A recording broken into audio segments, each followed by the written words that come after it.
नमस्कार किसान भाइयों, आपका बहुत बहुत स्वागत है हमारे YouTube चैनल सिसोदिया फार्म्स पर।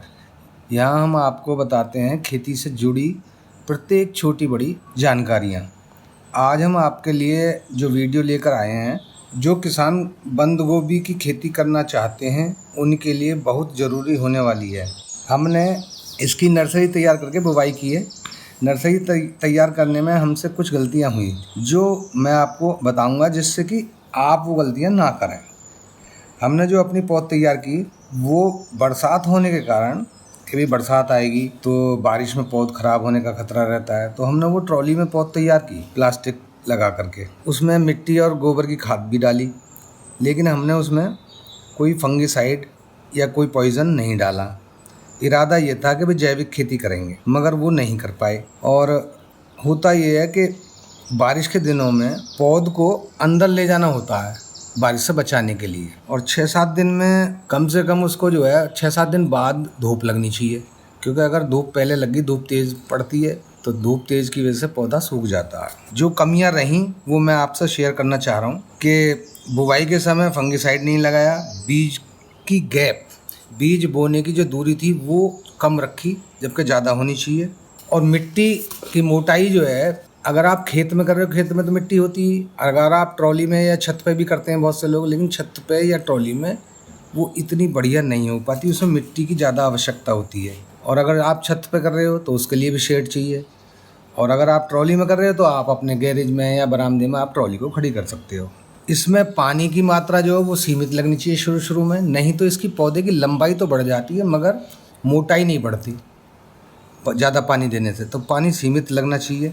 अच्छा, हमने फंगिसाइड या कीटनाशक का प्रयोग नहीं किया, जिससे पौधे में फंगस के कारण तना कमज़ोर रह गया और काफ़ी पौधे जो है टूट भी गए तने पर से। तो फंगिसाइड का प्रयोग जरूर करें, जैसे कि कार्बनडाजिम है, मैनकोजेब कार्बनडाजिम दवाई आती है जो गन्ने को भी शोधित करते हैं, जिससे वही दवाई मिलाई जाती है। बहुत से क्लोरोपाइरिफास डाल देते हैं, वो तीव्र जहर होता है।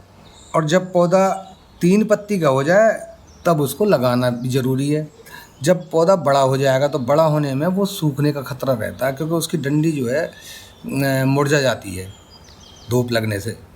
तो इसको पौध को हमेशा शाम के टाइम लगाएं, 4 बजे के बाद। तो होता क्या है कि रात्रि में टेम्परेचर जो है वो कम हो जाता है, तो पौधा जो है जैसे हमने लगाया वैसे के वैसे ही खड़ा रहेगा। उसको लगभग 14-15 घंटे मिल जाते हैं ठंड के, और पौधा जो है कम से कम सूखते हैं। मगर चोब का पौधा जो है इस बार, आपके जो चोब का बंद गोभी लगा है 2022 में, जुलाई में, अगस्त में, उसमें कीट इतने आए हैं कि यानी पौधे की जो गिनती है वो बहुत कम हो गई, बहुत सीधा हो गया।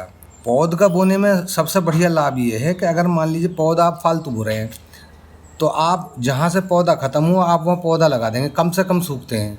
और जो हम चोब का बोते हैं, चोब में पौधा छोटा होता है तो कीड़े जो है कुछ जड़ में से खाते हैं, कुछ पत्ते खाते हैं, तो उसमें नुकसान ज़्यादा होता है और बीज बहुत महंगा होता है इसका। लिहाजा कोशिश ये करें कि इसे पौध का ही लगाएं।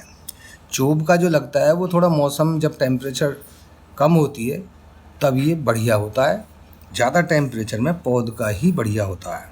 किसान भाइयों, इसकी जानकारी साझा करने का उद्देश्य केवल ये था कि जो यानी हमसे गलती हुई और नर्सरी लगाते समय या चोब करते समय वो आप ना करें, क्योंकि नर्सरी तो आगे भी लगेंगी, और अभी बंद गोभी का जो है टाइम चल रहा है तो लोग बाग लगाते हैं पछेता, तो उसमें जो है चोब का भी अगर लगाएं तो टेम्परेचर को देख करके लगाएं, नहीं तो पौध बोएं पहले।